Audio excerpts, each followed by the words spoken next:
Nesse ano você vai assistir a um dos melhores filmes dos últimos tempos, a tão aguardada adaptação de Como Treinar o Seu Dragão. Mas será que você se lembra de todos os detalhes escondidos nos 3 primeiros filmes da franquia?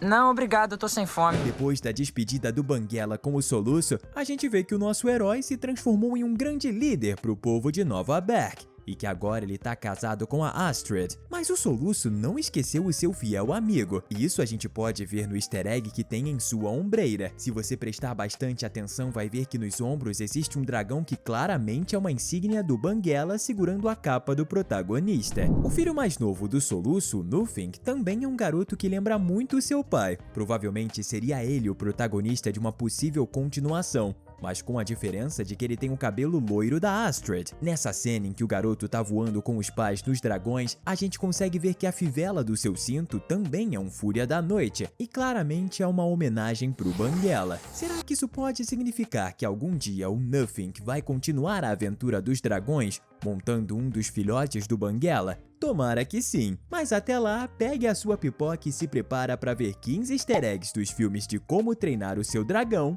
porque tá começando mais um Team Vegas! Uma das coisas que muita gente não notou foi o erro que o primeiro filme fez para conseguir criar uma das melhores cenas do cinema. Sabe aquele voo romântico entre Soluço e Astrid? Nessa parte, a garota começa a se apaixonar pelo herói e também a entender os dragões. Mas antes disso, uma coisa engraçada rola. O Banguela começa a voar muito rápido e a fazer rodopios no ar para assustar a garota. O problema é que isso era impossível na época. O Banguela perde parte da sua cauda. Isso faz com que ele perca a habilidade de voar normalmente sem a ajuda do seu cavaleiro Soluço, que está controlando o movimento. Nessa parte, o Soluço não deseja fazer com a Astrid o que o Banguela estava planejando, ou seja, o dragão não tinha como voar daquela maneira sem a permissão do protagonista. Você pode pensar que ele fez parecer que não estava no controle, mas isso não é verdade, porque a própria produção do filme admitiu esse erro de narrativa. Falar sobre ele aqui é importante, porque essa cena é central no romance entre o herói e a sua amada. Claro que não estraga a experiência,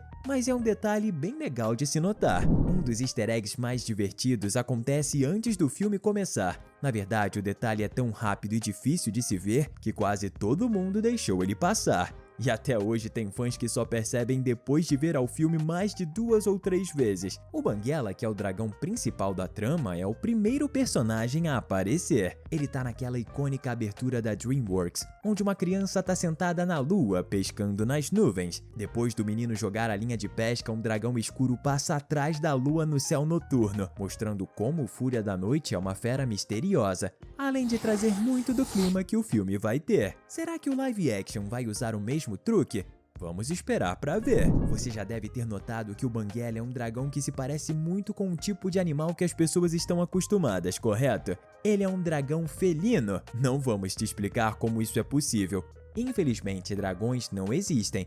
Isso significa que para criar esses monstros em filmes, a gente vai precisar de referências. Correto? Se você tivesse que adivinhar, provavelmente diria que um dragão nada mais é do que um réptil gigante, assim como os dinossauros. Esse foi o problema que a produção do filme enfrentou quando eles foram adaptar os livros de Como Treinar o Seu Dragão. Essa é uma outra curiosidade. As produções são baseadas em livros, mas como fazer um dragão ser amigável ou engraçado? De início, eles pensaram em fazer o Banguela ser parecido com um cachorro, mas isso não pareceu combinar. Ele teria que ser um bicho mais ousado e independente, algo que fosse fofo, mas ao mesmo tempo feroz. Foi durante um teste de animação de movimento para o personagem, os animadores resolveram usar gatos pretos como referência. Eles são mais livres e solitários, só que são amorosos também. Se você olhar para o Banguela e ver um gato gigante, é exatamente o que a produção do filme quer que você sinta. E se a gente falar que o Soluço é o único personagem dos filmes que de fato tira a vida de um dragão para se tornar um viking? Na cultura de Berk, quando um recruta, ou seja, uma criança em treinamento, está pronto para se juntar ao mundo dos adultos e ser chamado de viking, ele precisa ferir um dragão gravemente, de modo que ele não sobreviva. O Soluço rejeita essa ideia até o último momento porque ele ama os dragões, mas no final do filme, o Banguela, com o comando do seu cavaleiro, tira a vida de Morte Rubra. Todo o plano foi do Soluço para vencer o inimigo e salvar seu povo, mas se você prestar muita atenção, vai ver que o protagonista é considerado viking depois de vencer o grande mal que existia no Ninho dos Dragões. E isso quer dizer tirar a vida daquele monstro enorme na frente da vila toda. Na verdade, o Soluço é o único personagem que a gente vê de fato fazendo isso com um dragão. E você, é um cavaleiro ou caçador de dragões? Comenta a hashtag Fogo pra gente te conhecer. Sabe o terror terrível? Aquele dragãozinho do tamanho de um cachorrinho que ataca o nariz do cabeça dura? Essa espécie de fera, na verdade, é um chihuahua. Como assim?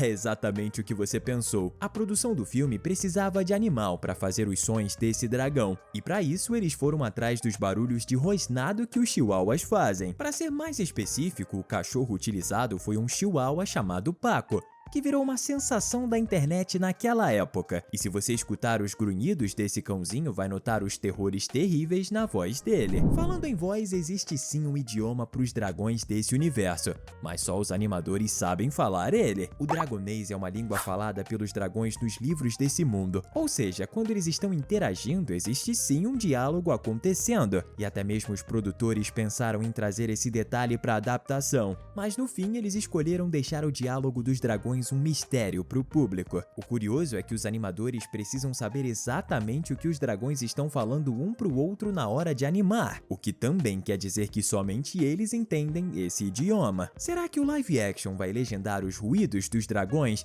Você gostaria disso ou perderia a magia do cinema, na sua opinião? No final do primeiro filme, o Soluço perde o seu pé esquerdo e parte da perna também. Mas um detalhe que poucas pessoas percebem é que isso torna ele um dos primeiros personagens animados que representa as pessoas com dificuldade de mobilidade no mundo moderno. A inspiração foram os piratas como o Capitão Gancho de Peter Pan, que também perdeu um membro em uma luta contra um réptil. No caso, um crocodilo. Soluço é um herói que representa também a inclusão de personagens amputados, e esse detalhe é super legal. E melhor ainda é porque o Banguela também tá na mesma situação depois de perder parte da cauda. Você conhece alguém que possa se sentir representado pelo Soluço? Então chama ele para assistir Como Treinar o Seu Dragão. E se eu te disser que existe um easter egg muito legal no primeiro filme que pode te deixar chocado e até mesmo com muito medo? Sabe aquela cena onde o Banguela tá levando a Astrid e o Soluço pro Ninho dos Dragões? Nesse momento a gente consegue ver muitos dragões cruzando o céu com suas presas para entregarem sacrifício pro Morte Rubra. É nesse momento que do lado do Banguela passa um pesadelo monstruoso, carregando um animal muito conhecido dos fãs da DreamWorks, um hipopótamo. E quando a câmera vai se aproximando, vai ficando mais e mais familiar, até que do nada a gente percebe que aquela é na verdade a Glória de Madagascar. Muitos anos depois, os produtores responderam que sim, era a personagem, mas claro que não tinha conexão entre os filmes, e sim, só uma referência. Mesmo que isso seja somente um easter egg, a gente pode dizer que a Glória foi devorada pelo Morte Rubra. Coitada. A vila do Soluço se chama Berk, e muitas pessoas podem imaginar que seja uma palavra viking antiga, ou quem sabe um nome inventado para o filme.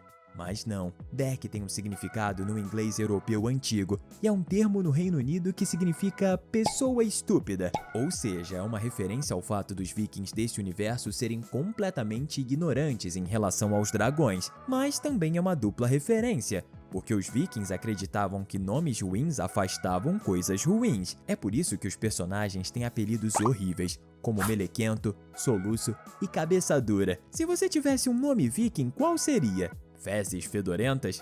Esse afastaria muita gente. O seu nome seria o melhor de todos caso você se inscrevesse e tivesse o sininho das notificações ativado aqui no canal. O pai do Soluço, o estoico, o imenso, usa um martelo de batalha em referência ao deus Thor da mitologia nórdica. E o motivo para isso é porque tanto o estoico como o Senhor dos Trovões são ruivos. Quando a ideia de criar o pai do Soluço apareceu, os criadores da animação pensaram que ele poderia ser parecido com alguma entidade da cultura nórdica. E em muitas versões o Thor é ruivo, ao contrário do loiro, como muita gente pode imaginar. Sim, a Marvel tá um pouquinho errada nesse caso. Se você jogou God of War e pensou que o Thor é muito parecido com o estoico, é porque as referências são as mesmas. Foi o dragão da Valka, mãe do Soluço, quem fez a cicatriz no queixo do protagonista. Quando ele era apenas um bebê e sua mãe foi embora com os dragões, o menino teve o seu queixo arranhado pela fera que a sua mãe iria montar. Valka reconhece o filho justamente por causa da cicatriz,